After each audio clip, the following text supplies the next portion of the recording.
Another guy that really has kind of done probably more than people expected, Ty Jerome. Remember, missed all but 2 games last year with injury. These are his last 4. 24 points against Charlotte on the 17th, 10 points against Boston 19th, 29 against the Pelicans the following night, 26 yesterday, or Sunday rather, against the Toronto Raptors. So this is the first time in his career with back-to-back 20-point games. Jerome talked about the Cavs' win over the Raptors back on Sunday, as well as why he's playing so well with this group. I just think how Ev and J.A. came out in the second half defensively, just a testament to who they are. They're the backbone of our defense. We go as they go, and they were great. To come out second half, just put the game away. They took a big step. Well, I'm sure they'd have a lot to say about your first half, setting a new career high, then extending that in the second half with 29. Why are you so comfortable with this team? Look to my right. I see the MVP and Donovan. I look behind me. I see Ev and J.A. It's like, it just frees me up to go be myself. Ethan, I kind of thought he would be pretty good when they signed him last year and then he didn't get to play. I don't think anybody saw the offense that he's providing coming. It's shocking. I mean, I knew who he was when they signed him. Not many people did. I didn't know he was quite as talented offensively as he has been.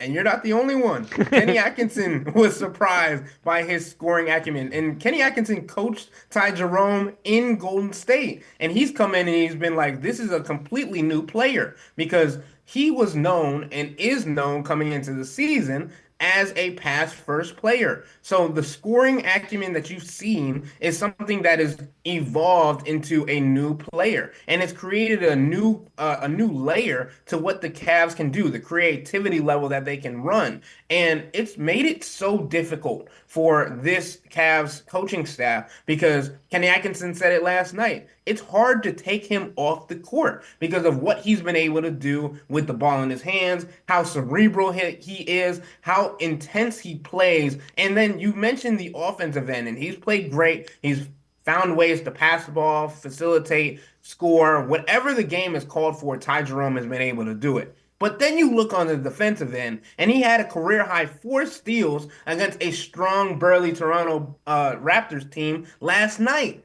So you can't take away from what he's doing as an overall game. It's a bounce-back year, obviously, because he only played 2 games last season. But every time he gets asked that question, he says, I'm not really worried about that. I'm worried about the next game and doing the stuff behind the scenes to make sure that I can continue doing that. Recovery, health, all those different things that Kenny Atkinson has also said that he's been one of the best at when it comes to behind the scenes, off the court stuff, to make sure that he can continue this run rather than showing people what he's doing right now. Because again, it's early into the season, and as good as these games have been, they don't count as much as the games that are going to lead into the playoffs.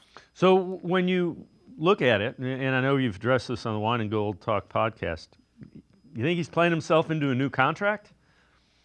My goodness. I mean, it's going to be so hard for them not to, because you talk about it's difficult because of his contract structure, right? And that's a lot of nerdy stuff that I don't feel like getting into on this show. But Ty Jerome is indubitably playing himself into a new contract, or at least showing the entire league his value, because obviously I don't think he's played a season of more than 60 games to his career. And he's a veteran in the league now. So to show this in a new season with a new team and in a new coaching staff, it shows how he can be implemented into different systems as well. So it's not only showing the market that he's creating for himself in an offseason wherein his contract is coming to a close in Cleveland, but it also allows the Cleveland Cavaliers to understand his value, his worth, and how he's going to impact them as they try to create and go towards their championship aspirations. Because if you look at all the players that are out right now, Karis LeVert, Dean Wade, and I know we're going to get into those guys